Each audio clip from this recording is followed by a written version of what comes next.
Hello, everyone. Welcome to Beyond Life Paranormal Podcast. I'm your host, Russell Reynolds, and we're here on a Sunday night. A little odd for everybody.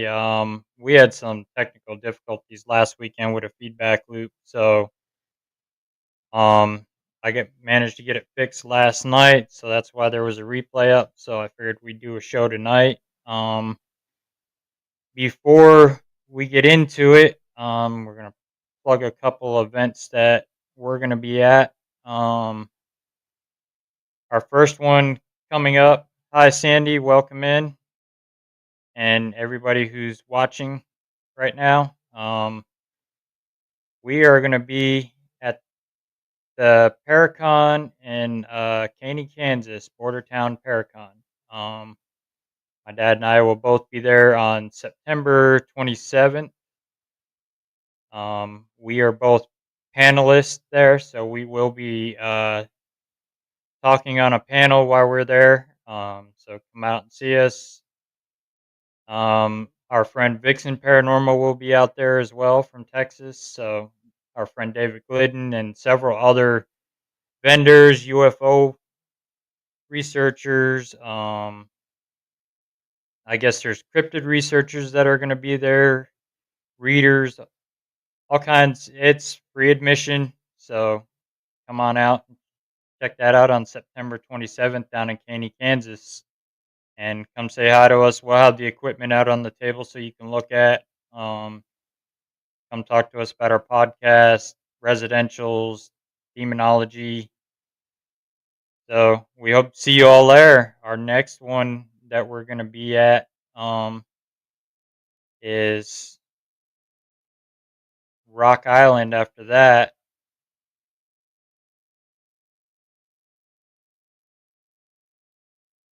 So my dad and I will both be there on October 4th. Um, we are down in the basement with Nesper and several other paranormal teams. Hey, Sam, welcome in. And so come see us out there. Like I said, we'll be down in the basement with our family. Annabelle will be there, the Warrens Occult Museum. So my family will be there with the museum. It's $55 add-on ticket to see the museum. So come on out, see Annabelle, get your pictures with Annabelle.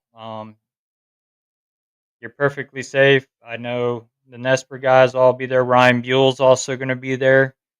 I know Father Bob Bailey, I think, is going to be there as well with Nesper. And it all starts on Friday night.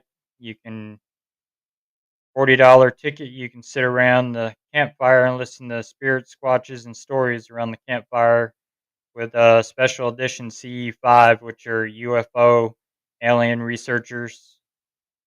Um, Admission is $5 general admission. You get your tickets on extremeticketing.com. And if you're also interested in volunteering, reach out to Candy Slater or Sarah from Get Haunted. And if you're interested, I know they're still looking for a few vendors, 2 vendors and volunteers, I believe. So reach out to them if you're interested. So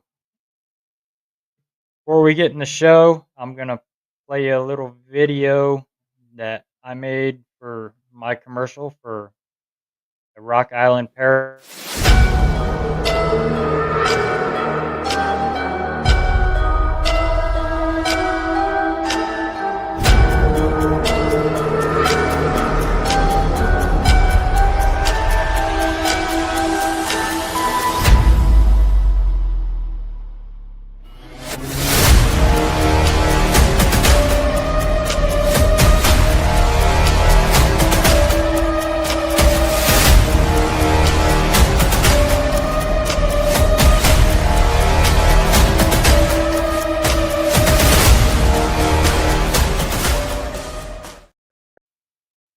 That was my little commercial for Rock Island Paracon. So we're going to go ahead and get into the show.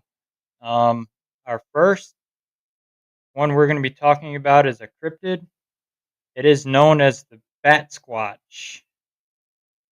and it was it's a flying cryptid that was reported in the 1980s around Mount St. Helens, and it resembles a flying primate similar to the ahul and the orangbati of Southeast Asia, and its name is a portmanteau derived from the words bat and Sasquatch.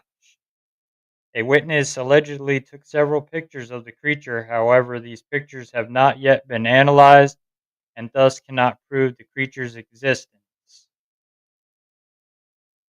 The description of this creature is was said to have yellow eyes, dog-like muzzle, blue fur, sharp teeth, bird-like feet, and leathery bat-like wings that span up to 50 feet. In addition, Bat Squatch is said to be 9 feet tall and has the ability to affect car engines. Japanese books and websites sometimes describe Bat Squatch as being 22-foot tall, which is also equivalent to 7 meters tall. But this is probably the mistranslation, as no bat squatch of that size has ever been sighted. Sightings of the bat squatch began in 1980, shortly after the eruption of Mount St. Helens. Reports from this period describe it as a monkey like creature with red eyes and wings that fly through the plume. On April in April of 1994, Brian Canfield was driving in Washington Pierce County when his truck suddenly died. Canfield said a large creature landed in front of him. He said it was human like, 9 foot tall, with bat like wings, and also sported a coat of blue fur. As Canfield's report became well known, a series of news reports followed. A person named Butch Whitaker reported that he was in a private plane in the vicinity of Canfield's encounter with the bat squatch and encountered a flying bat squatch. In 1998, a driver of a truck hauling logs in northern Oregon reported a collision with a bat squatch. The bat squatch seen at this time was described as 15 foot tall, with purple eyes and nose and small wings. In 2009, near Mount Shasta in California, several hikers witnessed a huge creature with legendary wings spanning 50 feet fly out of a crevice in the mountains. At first, an eyewitness described the creature as having a head similar to a pterodactyl. However, upon reconsideration, the witness claimed it was more akin to a flying fox bat. In June 2011, Phoenix tigress pseudonym was in his yard walking his dog. He went to pick up the dog when he saw something in the sky. He said the following: I saw something flying in the sky. It had bat wings, blue fur, and had a face similar to eyes glowing red. It was about 9 feet tall, at least after I watched it, just flew away. On April 14th, 2014, the Archbishop Hoboken High School in Akron, Ohio, a second period Spanish class spotted a giant black mass zip by the window of the classroom at incredible speed. The class claims it was about 9 feet tall with a 20 to 30-foot wingspan. So, yeah, I mean, yeah, that is pretty tall. What do you guys think? I mean, a bat squatch? I mean, I've heard of Sasquatches, but and I mean, they people cite it, but nobody's ever analyzed the pictures, and I wonder why. That this guy caught pictures of it, but nobody's ever analyzed it. Kind of like got swept under the rug. That's what I'm wondering, if it's similar to Mothman, because Mothman's supposed to be, but Mothman's a little smaller than what they're describing as this creature is. Um, that's what I don't get, is why, if it is similar to Mothman, why it's so much bigger. and it comes out of Mount St. Helen, which is a volcano. So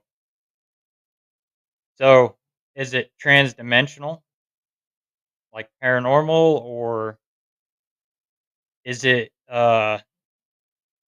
similar to like a Sasquatch? But they do say Sasquatches are paranormal as well. They come from another dimension, and this thing's known to stop cars and kill engines, and but there no reports of it attacking anybody. So yeah, that's a little odd about that. So that's pretty much what all I could find on that bat squatch. There's not really much information on that, except for what I found on it doing research. Those were the only few sightings that it's been spotted, and it hasn't been spotted again since. So next one we're going to talk about is the gray aliens, and let me get a picture of it up here. These are what they're supposed to look like, gray aliens. Um, and these are ones you see a lot of memes that they make out of the aliens as well. But I guess these are actually a legit alien. Gray aliens, also referred as grays and grays, are depicted as dark to pale gray skinned humanoid aliens that are generally described as having a lack of external human organs such as nose, ears, or reproductive organs. These beings are occasionally dubbed Zeta Reticulans or Roswell Greys, which is interesting.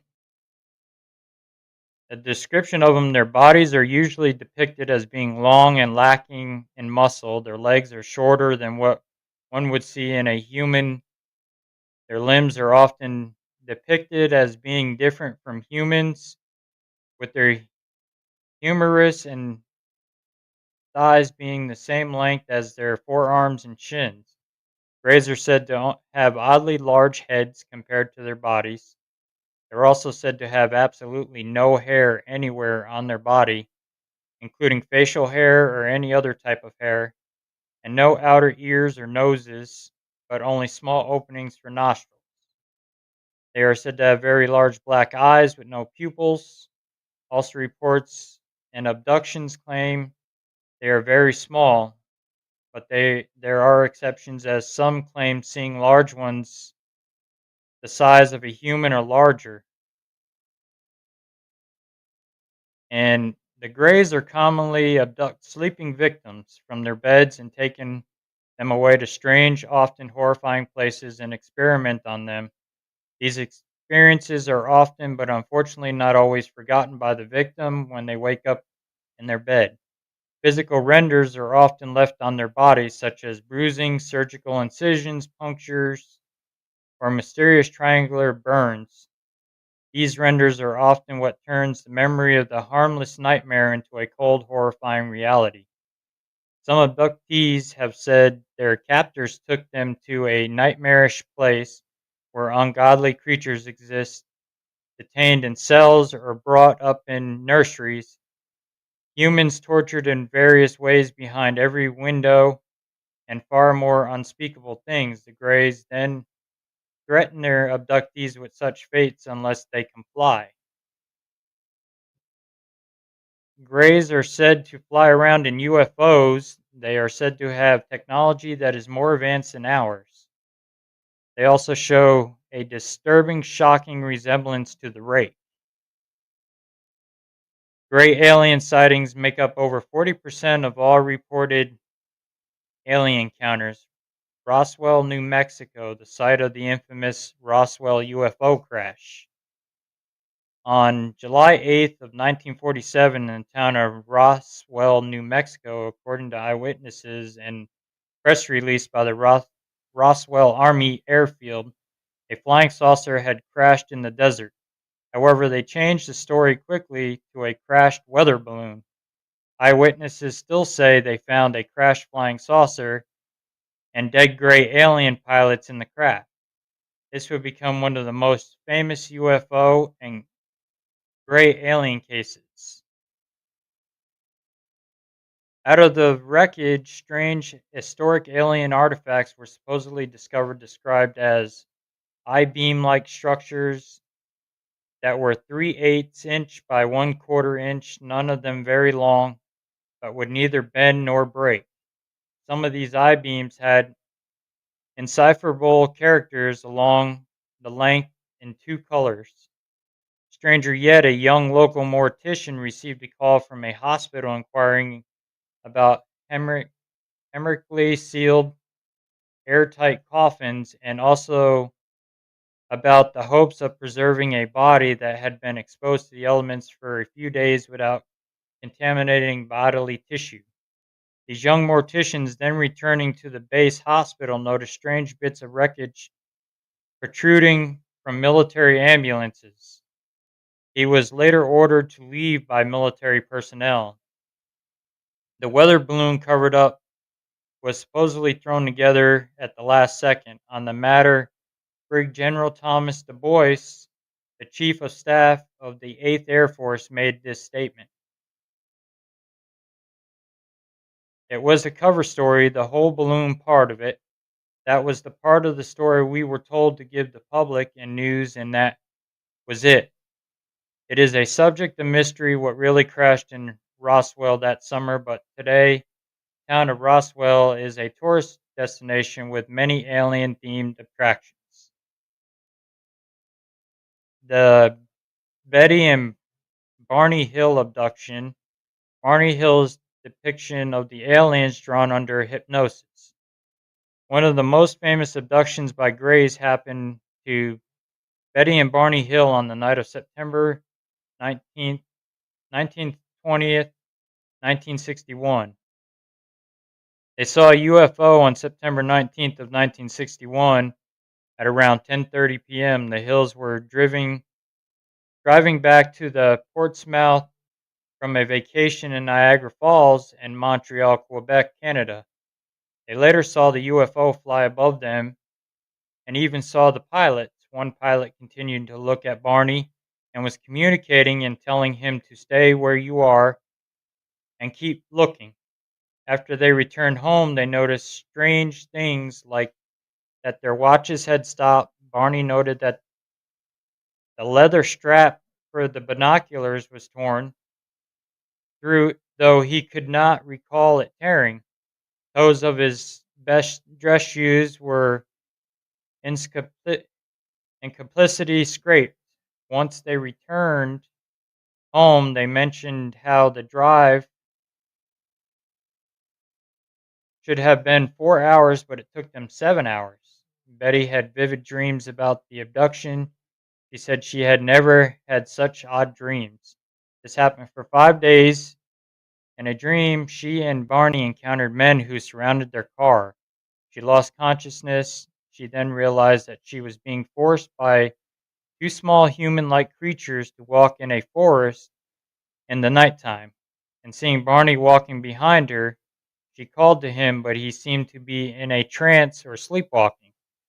The human like creature wore matching uniforms. They appeared like a normal description of a gray alien. Their skin was a grayish color. In the dream, she described how she and Barney were taken into a metallic craft with the help of a ramp. Once inside, she and Barney were separated, and she was told that if they were together, the experiments will take longer. As she entered the room, two new aliens appeared. The examiner told Betty that it would conduct tests to see the differences between humans and the craft's occupants. It examined her, cut some of her hair, and saved some of her fingernails. After examining her legs and feet, it then used a dull knife similar to a letter opener to scrape some of her skin onto what resembled cellophane. It punctured her with needles to test her nervous system and then told them to continue their drive. While under hypnosis, Betty accounted a very similar to the events of her 5 dreams about the UFO abduction, but there were also a few differences. Her capture and release story were different. The technology on the craft was different. The short men had significantly different physical appearance to the ones in her dreams. The order of the abduction events was also different to that in Betty's dreams account. She filled with many details that were not in her dreams and contradict some of her dream content. It is interesting that Barney and Betty's memories and hypnotic regression were still constant, but contradicted some of the information in early in Betty's dreams. Betty exhibited considerable emotional distress during her capture and examination. Dr. Simon ended one session early because tears were flowing down her cheeks. She was in considerable agony. There also have been reports of Greys using beams from their UFOs to paralyze people during abductions. Evidence the Skinny Bob mystery. In 2011, a YouTuber by the name of Ivan0135 uploaded 4 videos with gray aliens that are said to have been filmed in 1961, the same date as the Betty and Barney Hill abduction. At first, many people thought the videos were a teaser for an upcoming television series or film. However, that was disproven later on. The footage had been analyzed, and while there are many skeptics that doubt the video are real, many agree that it would be pointless to take a lot of time, effort, and money to make more than 4 videos, then disappear without a trace. Nobody has taken responsibility for creating the video since the disappearance of Ivan0135. His disappearance could be attributed to the government locking him out of his account, or possibly kidnapping him or convincing him to stay quiet. In the first video, UFO can be seen flying in the air before cutting into another clip where the same UFO can be seen crashing among multiple gray aliens, some dead, others alive. The individuals recording the footage is most likely a member of the government or military. The crash depicted in the video could be linked to the Roswell incident. In the second video, an alien is shown in what is presumed to be an interview. This alien, given the name Skinny Bob, is most likely a survivor of the crash in the first video. At the end of the video, what is most likely Skinny Bob is shown in what could be a mugshot. Third video is Ivan0135 talking about the skeptics who doubt that the information presented in the footage is legit. Ivan says that you are the ones who create your own misinformation.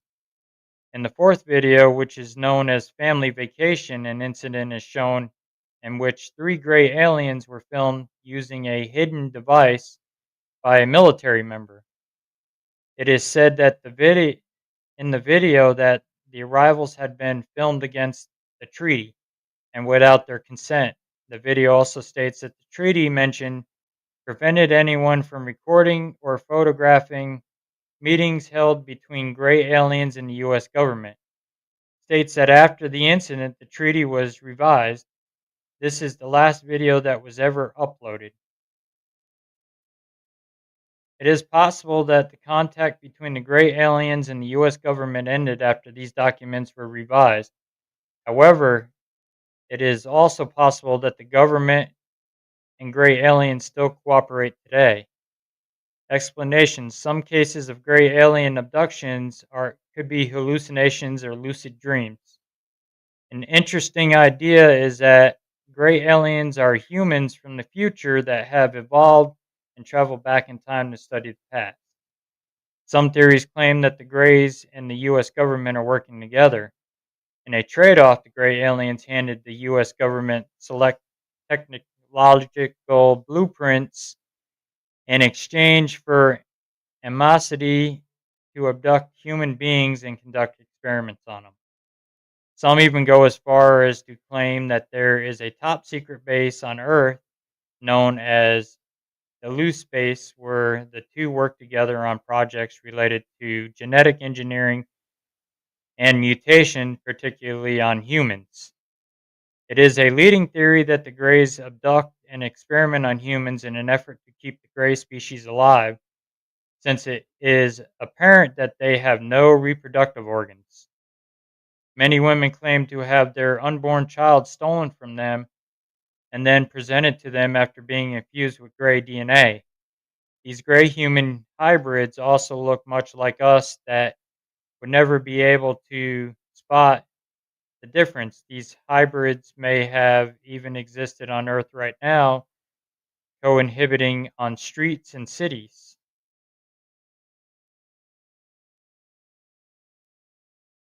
Do the UFO and alien believers know something we don't?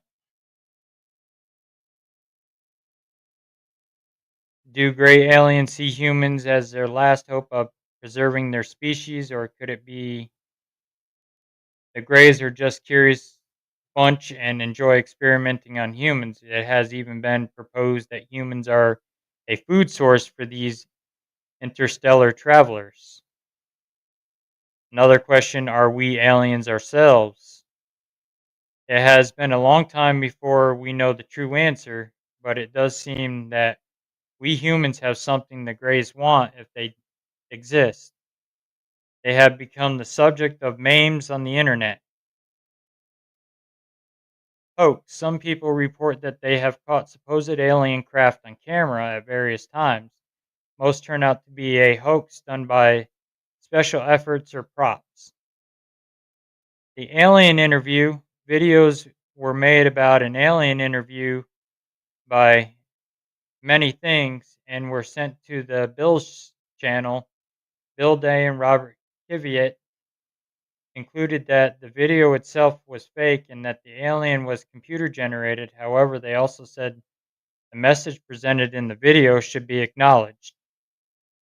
Religion. Gray aliens are anagnostic force and several UFO religions, including the Polish Doomsday cult.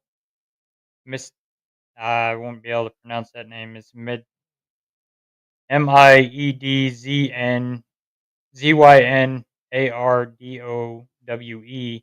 Centrum Audani Luzi, Izemi Atravis, and a branch of Russian Yangelism proposed by the controversial Polish archaeologist Franz Zolowski. In both of these religions, Greys are an evil antagonistic force. In Antrovist beliefs, they are allegedly following and killing humans to harvest their organs, especially male genitalia. In the Yangulist beliefs, the Frankie Zolowski, they are responsible for destroying a race of powerful aliens known as Aurora Slavs, regressing them back to Slavic people we know from history and forcing Christianity upon them. In popular culture, gray aliens are featured in the popular trading card game MetaZoo, Cryptid Nation, and a brand new book called Roswell Johnson Saves the World. There were a couple of gray aliens, and two of them were in the main characters. One of them is named Nert, and the other is Beat. The gray aliens are also featured in sci-fi horror film called No One Will Save You, where they were featured as the main antagonist hunting down this girl named Brian. However, after seeing her tragic memories, they decided to spare the gal and give her life. And that's what I found on the Great Aliens.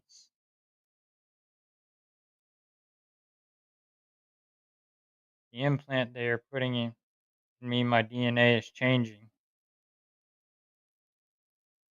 Yeah, I mean, they're seem to be abducting people just to experiment on them, and because, like it says, they have no reproductive organs, and I mean, what is getting covered up out there when it comes to regarding these guys? I mean, they're people are getting abducted by them and getting some harmful things done to them.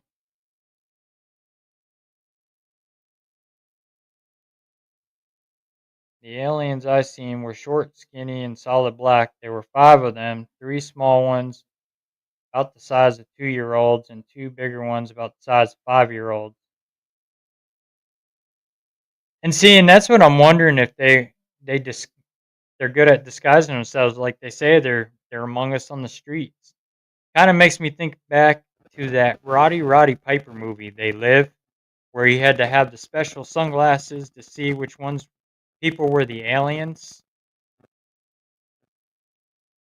So it kind of makes you think of that too when you come down to it, if that's what that movie was based on as well. And so we're gonna move on to another one. So before we do, what else do you guys think about these gray aliens? What do you think they could be? I mean, the Russians believe they're evil, that they're something demonic or something. I mean, I've talked to several people. I have a buddy, Rupert Guy, that was part of CE5. He goes out and he actually meditates and is able to communicate with them and calm them down. And he's been backed up by paranormal teams. But another research that I've learned about them, there's a lot of radiation with them too. That's why when you have a UFO sighting or stuff like that, you use a Geiger meter and you'll pick up radiation with a Geiger counter. So yeah, Rupert Guy also told me too. Yeah, they do speak English, but they don't talk kind of like how you and I do because they have no vocal cords. But you can understand them when they talk. So, so we're gonna move on to our next one. This one is a little interesting. It's actually a supernatural being. Um, when they realized I wasn't awake, I went out. Okay, yeah. Um, so our next one we're gonna talk about this creature right here. It's a supernatural being. Um, it is called the Janglot, and it's supposed to be a supernatural creature, and it's very dangerous. Um, here is another picture of it. This one is a dried out figure of it. Um, and this was the drawing that someone did of it. Um, so a little history on them. The Jenglot is a type of it's like a ghoul or a jinn in the Indonesian culture and mythology. It's described as looking much like a tiny living human doll. It is usually depicted as a mythical creature, sometimes seen in cryptozoology, and occasionally purported to actually been a human body. Its appearance also resembles the Medusa of Greek mythology.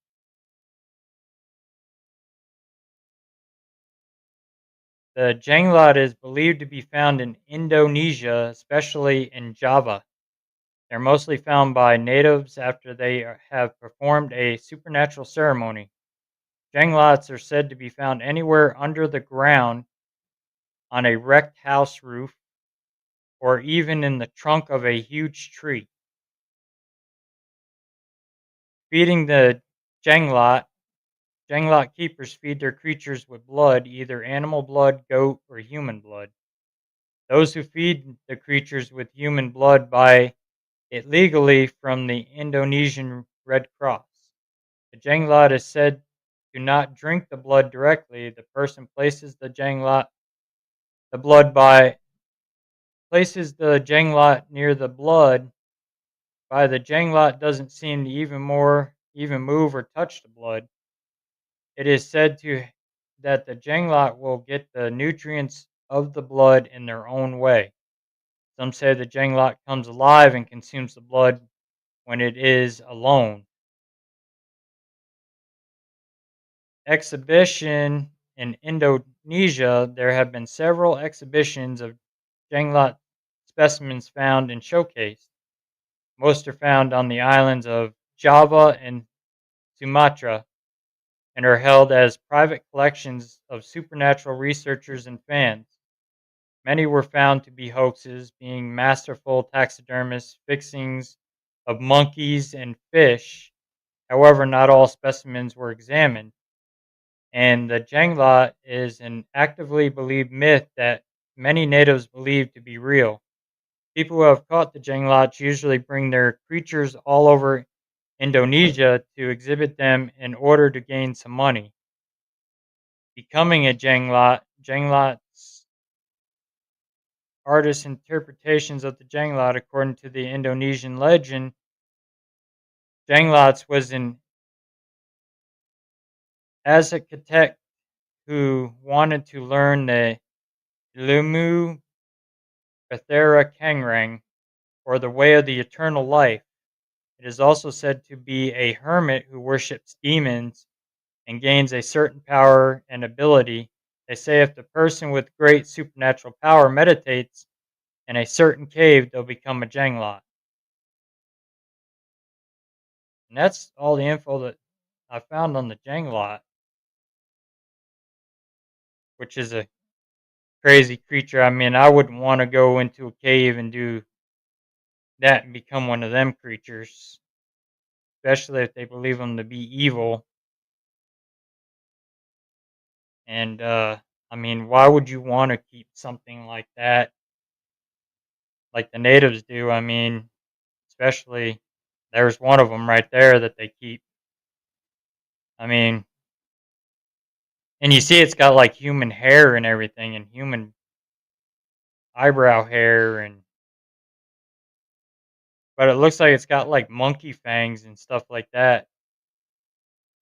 I mean, that's a little crazy. I mean, I wouldn't want one of them in my house, let alone if I lived over in Indonesia having one of them. What do you guys think? What is your input on this creature looking thing?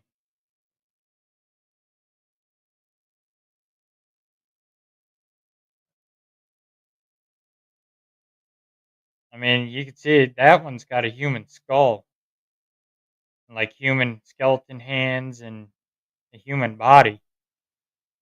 So,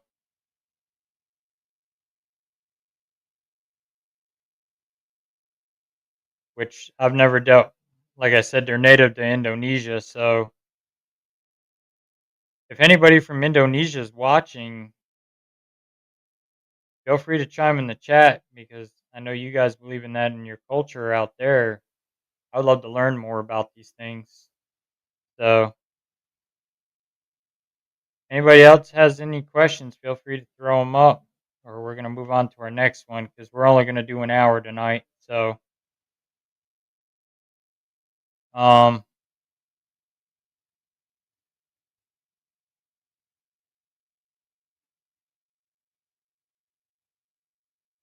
yeah, I haven't either until I started doing some research on them last night. I come across the picture of it, so I started researching it, wanted to learn more about it.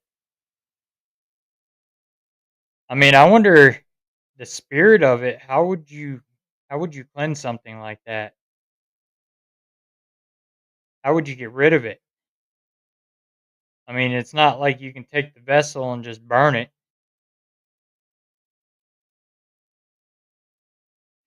Puck of wedgies, right?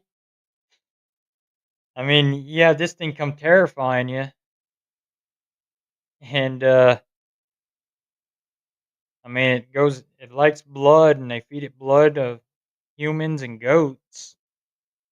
I mean, what's that not stopping it attacking a human? Be sleeping at night when you're by yourself and it comes alive and decides to come out and wants to play while you're sleeping. I mean, I wouldn't want to deal with something like that. So our next one we're gonna move on to, and all you paranormal investigators will know this one because we deal with a lot of it in the paranormal field. Batman, the hooded figure.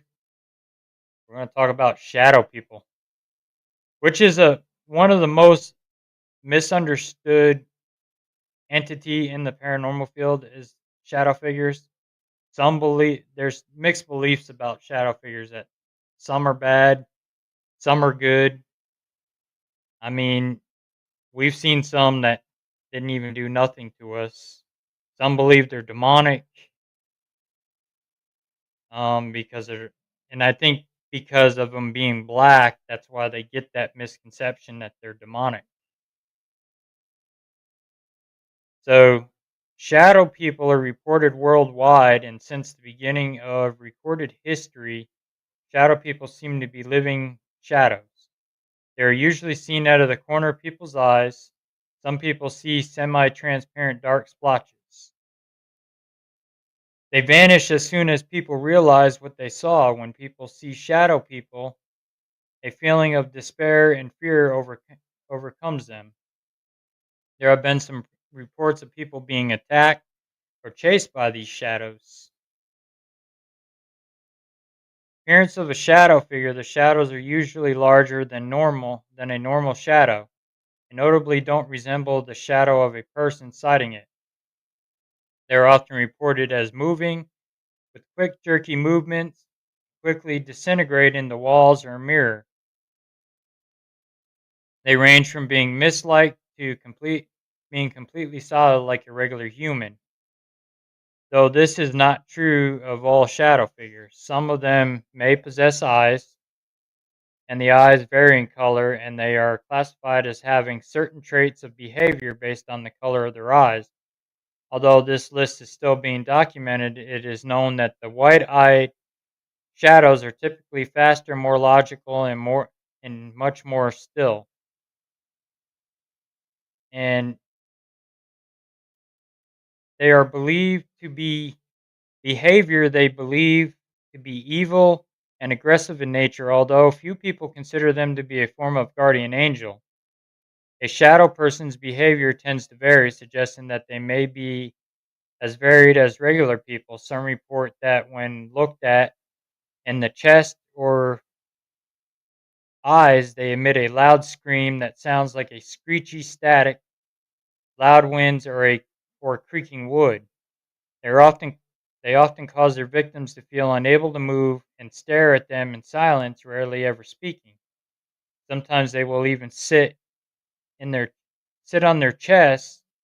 Many are spotted within hospitals or otherwise near those who are dying. Now we're going to come into one of the well-known figures, Hat Man, that a lot of people see. One commonly seen shadow person is known as the Hat Man. He has been reported worldwide with very few variations in overall appearance and behavior.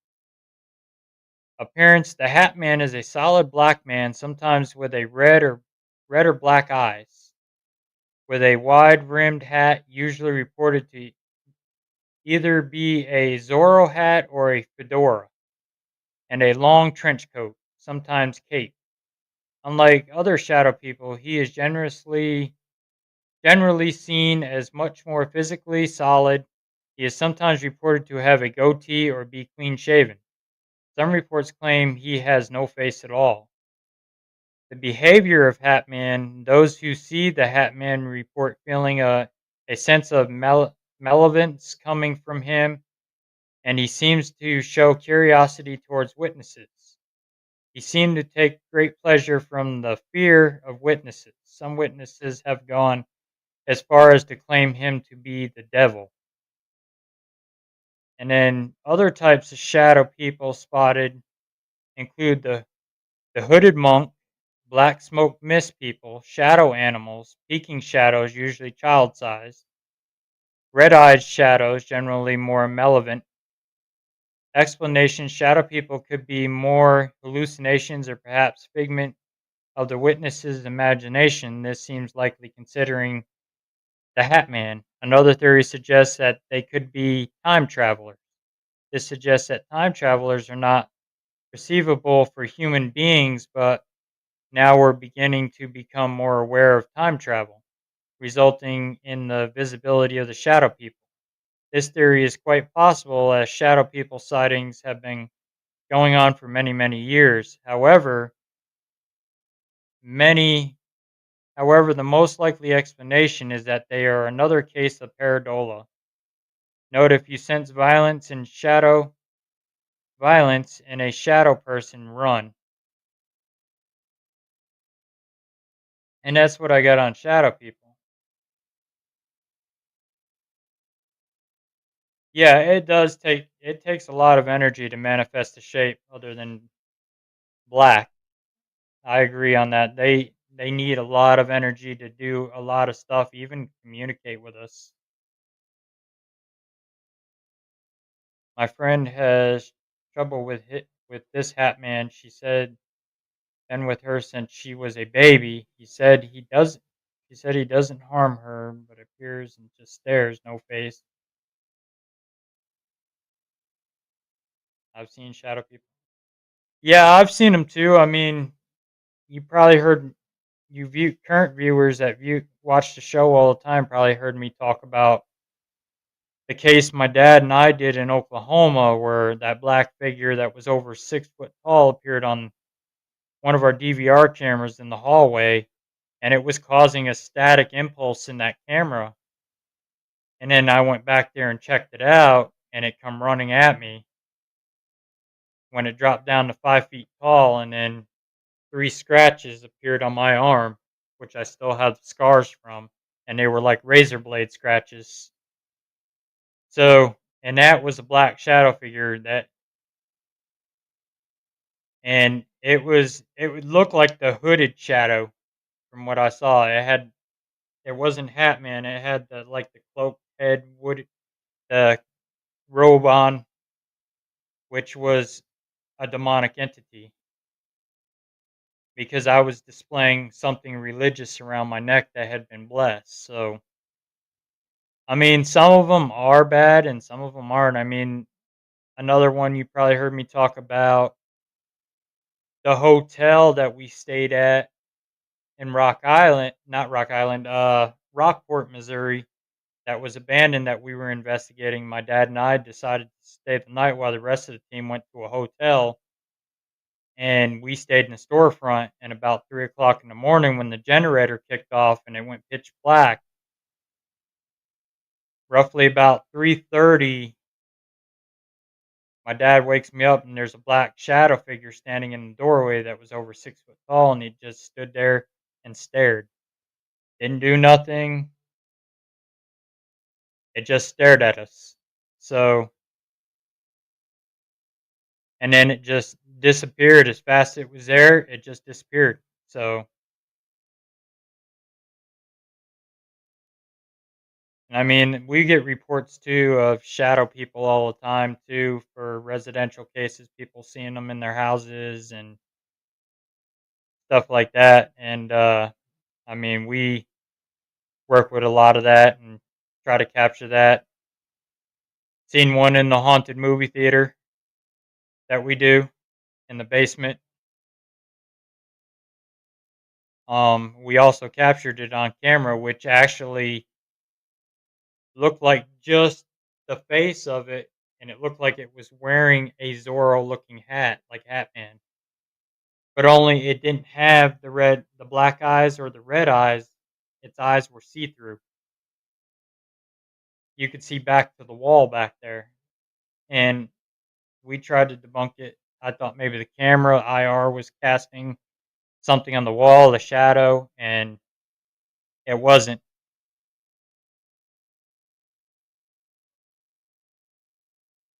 Oh, well, yeah, that was a bad case in Oklahoma. The guy was doing demonic worshiping in his home, and he had 2 little kids and a 19-year-old in there, and, yeah, that was a rough case, and, he, ended up reverting back to his old ways. He's back to practicing his darker stuff again, and, so but, yeah, that was a pretty bad case, and we seen a black Missouri State not too long ago here at the Get Haunted event, the book signing event, These Walls Still Talk, in, Cell House 3, which was Death Row. We seen my dad and all of us, we seen shadows, black shadow people going in and out of the cells. Cell House 4, same thing. You see black shadow people coming in and out of the cells and on the catwalks. And same with down in the dungeon when we shut the lights out down there. And this black shadow was directly right in front of me. And the guy that wrote the book, his daughter and him were right across from me, and his daughter's leg got touched. And it was by that black shadow that was standing right in front of us. And right after that's when that big ball of light appeared and lit up the whole cell block. And we thought Brian had lit a flashlight, the guy that wrote the book. And when it illuminated the room, he was hugging his daughter, and his daughter had her arms around him because she was scared. So, and it appeared right behind him. And I mean, how bright it was. You could see everybody that was in that group. All our faces, you could see us. That's why we thought somebody had lit a flashlight and nobody did. And so they were out there, but like I said, a lot of people believe them to be evil. Not all of them are evil. I mean, some of them are good. And it may be a human figure that's the only way he can manifest himself too. That's another theory to think about. That it may be a regular human spirit and that's all he can manifest to. Maybe when he was alive, he wore a lot of black. There's another theory to think about. He wore a lot of black clothes when they were alive. So maybe he or she is resembling them wearing black clothing. Same way Hat Man, that's what Hat Man could have wore if it was an actual living person at one time. That's probably what they wore.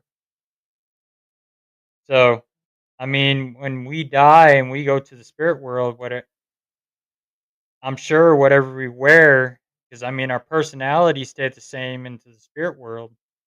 Whatever we wear as far as clothing may be the same in the spirit world. So there's another scientific theory to think about when it comes to that. If these shadow peoples wore black clothing or maybe I mean, look, when you die, maybe sometimes when you die, you died in some black clothing. And that was the last thing you wore when you were alive. So there's another theory to also ponder about too as well when it comes to that. So when they went to the spirit world and their spirit left their body, maybe they went in their black t-shirt, their black robe or whatever they were wearing at that time. So so that gives you some food for thought to think about when it comes to that stuff too as well. I mean, and I mean like I said, not all black shadow figures are dark and demonic. Just because black is associated with evil, that's not exactly all true. I mean, yeah, there's some black that is evil, but not all black is evil. I mean, we wear black t-shirts. In fact, I'm wearing one now. So, I mean, and if you ever want one of these shirts, reach out to Jason McLeod on Facebook. That's a Ed and Lorraine Warren shirt. Um, he makes them, so reach out to him if you ever want a shirt like that. Ours are all mine's all autographed by Nesper and Ryan Buell, Keith and Carl Johnson, anybody that worked with Ed and Lorraine, and it's autographed by by my family too. So, um, but yeah, I mean that's something to think about too with the black shadow people. Maybe that's something they were wearing when they passed away. And I mean the robed one too. I mean, like I saw with the demonic part of it, maybe they were doing dark rituals and they were sacrificed and they died in that robe. I mean, when you're bad, when you're alive and you're dark, maybe you come back as a dark figure. So, well, we just hit our hour mark. We're gonna call an hour. I gotta work tomorrow, so um, I hope everybody enjoyed the show, and we will be back next week. Um, so now that I got all the technical difficulties straightened out, we'll be back on our normal time next Saturday. Um, if anybody's looking to be a guest on the show, feel free to shoot me a message on Messenger or our group page, Beyond Life Paranormal Research Missouri, Cold Spotters Missouri, or you can email me at beyondlifeparanormalresearch@gmail.com. Um, be sure to check out our pages. We are our YouTube page, Beyond Life Paranormal Research, the Missouri edition. We're on TikTok, BLPRMO. You can find us on Instagram at BLPRMO and Beyond Life Paranormal Research Missouri. Um, like I said, our Facebook page, Beyond Life Paranormal Research Missouri, Cold Spotters Missouri. Be sure to go check out our the Cold Spotters page, Cold Spotters British Columbia, which is Amanda Quill. Show her some support. We're part of that Cold Spotters family. And remember, if you're being bullied in the paranormal field, you have a voice. Don't be afraid to speak out. We'll listen to you. Nobody's better than anybody in this field. We're all the same. So, with that being said, everybody, God bless, and I wish you all a very good night and have a good week. And we will see you all next week. Same time, same channel. Have a good night. Sandy, thanks for coming in tonight. Jeanette, thanks for tuning in. Thanks for tuning in, Sam. You have a good night as well. Thank you to everybody else who's tuning in. Without you viewers, this show isn't possible. We thank you all for viewing each week and supporting us and continue supporting us. Um, so with that being said, everybody have a good night and God bless. And like I said, be sure to come check us out September 27th in Caney, Kansas at the Border Town Paracon. We will be out there and we are part of the panel out there, so we will be guest speaking. Come on out, support us, support Vixen Paranormal. She'll be out there with us. And then come out and see us October 4th at Rock Island. We'll be down in the basement with Ken 10 Paranormal, Empty Casket Paranormal, Nesper. I believe the Warren's Occult Museum is down there in the basement as well.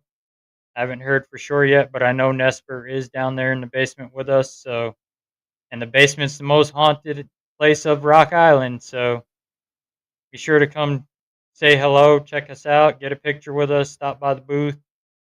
And with that being said, everybody have a good night. See you next week.